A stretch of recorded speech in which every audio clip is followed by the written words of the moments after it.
नमस्कार, सीधी तस्वीरें आप कैथल बस स्टैंड से देख रहे हैं, जहां अलग अलग रोडवेज कर्मी अपने साझा बैनर के नीचे सरकार के खिलाफ प्रदर्शन कर रहे हैं। बाकायदा रोडवेज कर्मचारियों ने सरकार पर वादा खिलाफी और अधिकारों से वंचित रखने का भी आरोप लगाया है, जिसके चलते रोडवेज कर्मचारियों ने पुतले का दहन करके नारेबाजी भी की है। इस मौके पर अपनी मांगों को लेकर रोडवेज कर्मी क्या कुछ कहना चाहते हैं, सुनिए। मैं महावीर सिंह संधू, रोडवेज कर्मचारी यूनियन 1004 कैथल डिपो प्रधान। प्रदर्शन की वजह साझा मोर्चा के आह्वान पर पूरे प्रदेश के अंदर, उसमें कैथल भी शामिल है, सभी यूनियनें उसमें शामिल है। साझा मोर्चा के सभी नेता आज विराजमान है। जो हरियाणा रोडवेज का पीएसटी है, वो आए दिन एक तानाशाही विभाग को बंद करने के लिए कगार पर पहुंच गया है। आए दिन कर्मचारियों के लिए जो उनका अधिकार, जो मांग, जो चिट्ठियाँ जो पहले लागू जो उनको मिलते थे, वो इस सरकार ने पूर्ण रूप से बंद करने का काम किया।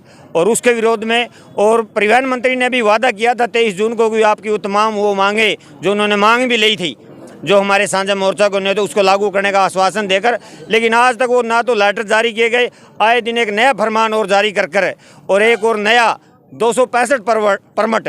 देखिए, आपने देखा है पहले बहुत ज़्यादा परमिट 900 के करीब रोडवेज में चले हुए हैं, और किलोमीटर की जो बसें हैं वो 700 के करीब जो परमिट आज चल रहे हैं। आपने देखे उनके जैसे हालात हैं वो जनता के सामने ही हैं। और एक 265 नए परमिट और प्राइवेट ऑपरेटरों को जो देने का जो पीएसटी का जो कार्रवाई चल रही है, उसकी रोडवेज कर्मचारी साझा मोर्चा उसकी निंदा करता है।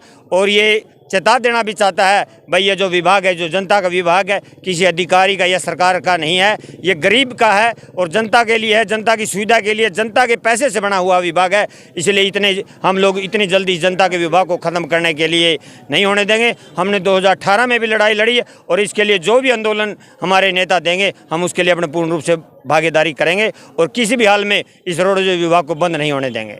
अनिल शर्मा, प्रधान चालक संघ कैथल। ये प्रदर्शन की वजह ये है, जो अभी सरकार ने पीछे मीटिंग हुई थी, उसमें कुछ मांगे माननी थी, वो मांगे आज तक लागू नहीं की। हम उनको जताना चाहते हैं कि भी कम से कम ये मांगे जो मानी गई थी मीटिंग के दौरान और जिनकी सहमति बनी थी, वो तो कम से कम लागू की जाए। वो आज तक लागू नहीं हुई। कुछ हमारे ड्राइवर भाई हैं जो चालक हैं 2016 के, वो अभी तक कच्चे हैं, उनको पक्का किया जाए। 7-8 साल हो गए उनको पक्का करने में। एक 2002 के चालक हैं जो उनके बाद के तो चालक पक्के हो गए हैं, उनके पहले के इसी तरह हैं 2002 वाले, उनको डेट ऑफ ज्वाइनिंग से रेगुलर की जाए। चालक संघ की ये भरपूर डिमांड है कि भाई इन चालकों को डेट ऑफ ज्वाइनिंग से पक्का किया जाए। और जो मांगे मानी गई थी, जब मीटिंग के अंदर जो मानी गई थी, साझा मोर्चा की जो मीटिंग हुई थी उसमें मांगे मानी गई थी, उनको लागू किया जाए। इसी विरोध में ये प्रदर्शन किया गया है। हरियाणा प्रदेश संगठन सचिव, रोडवेज कर्मचारी यूनियन हरियाणा, वरिष्ठ सदस्य साझा मोर्चा। हमारी 23 जून को परिवहन मंत्री, डीजी और पीएसटी सभी अधिकारी थे और मंत्रीगण थे, सभी के साथ हमारी बातचीत हुई थी और 5-7 मांगों पर सहमति भी बनी थी। और जो हमारे जो छुट्टियां काटी जा रही थी, सरकार नए सिरे से लागू करना चाह रही थी।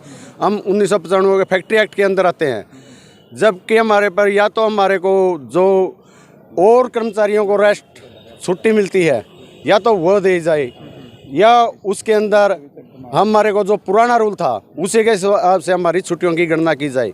इस बात पर सहमति बनी थी। भाई आपको 1995 के फैक्ट्री एक्ट के अंदर आते हैं, और जो 2016 के अंदर हमारे चालक लगे थे, आज लगभग कच्चे हैं। सरकार ने उस दिन वादा किया था और परिवहन मंत्री भी साथ में था, इनको हम पहली कलम से रेगुलर करेंगे। और जो हमारे क्लर्क है, हमारे कंडक्टर है, चालक है, सभी का पे ग्रेड फिक्स करने की बात हुई थी। सरकार ने बात भी मानी थी, लेकिन आज तक कोई लेटर जारी नहीं किया। पुरानी पेंशन बहाली के लिए भी सरकार ने सहमति जताई थी, और सरकार ने सिर्फ वादा खिलाफी किया है, इससे सिवाय कुछ नहीं किया।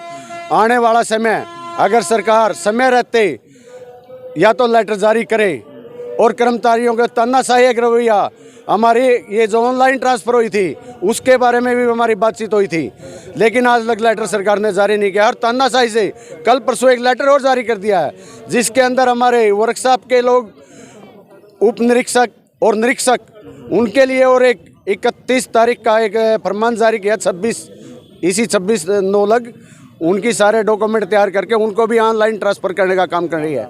और जो पीछे हमारी सहमति बनी थी, आज तक वो विड्रा नहीं हुए हैं। इसलिए हम सरकार से ये कहना चाहते हैं सब शब्दों में अगर सरकार का यही रवैया रहा तो हम कोई भी बड़ा आंदोलन करने के तैयारी में है। रामफल रोडवेज हरियाणा कर्मचारी और जो हमारा आज का विरोध है उसमें 23 जून को परिवहन मंत्री से वार्ता हुई थी और अधिकारीगण सभी शामिल थे उसमें, और परिवहन मंत्री ने 7-8 मांगों पे सहमति जताई थी, भाई हम इन मांगों को रोडवेज में लागू कर देंगे जल्दी है जल्दी, और ये आपकी जायज़ मांगे हैं। उन जायज़ मांगों को आज तक भी धरातल पे नहीं उतारा गया, और बल्कि कर्मचारियों के विरोध में मतलब अधिकारीगण जो भी है वो कर्मचारियों के विरोध में कोई न कोई लेटर हर रोज़ निकालते हैं। इसका पुरजोर विरोध है रोडवेज में साझा मोर्चा द्वारा, और आगे जो रणनीति होगी वो परिवहन मंत्री, हरियाणा के मुख्यमंत्री और जो अधिकारीगण हैं जिनकी सोच बहुत नकारात्मक है कर्मचारियों के प्रति, तो उसका विरोध जारी रहेगा। और हम आश्वासन देते हैं भाई इस महकमे के लिए हमने चाहे कोई भी कुर्बानी देनी पड़े हम पीछे नहीं हटेंगे। हम आज भी लड़ाई लड़ रहे हैं, पीछे भी 18 में भी लड़ी है, 10 दिन जेलों में भी रहे हैं, और आगे हमने चाहे कोई भी कुर्बानी देनी पड़ो हम रोडवेज का कर्मचारी हर एक कुर्बानी देने के लिए तैयार है। और जो भी आगे आंदोलन होगा, जो रूपरेखा होगी आंदोलन की, उस पर बढ़ चढ़ कर कर्मचारी भाग लेंगे। और आज तो ये थोड़ा चिताया है और इसको हल्के में नहीं ले सरकार और अधिकारी, तो आने वाला समय भाई रोडवेज कर्मचारियों में रोष बहुत है भाई। इस पे हमारी तो अपील है मुख्यमंत्री और परिवहन मंत्री से, इन मांगों को लागू करे, विभाग को बचाने का काम करे। यही हम कहते हैं भाई परमात्मा उनको सद्बुद्धि दे।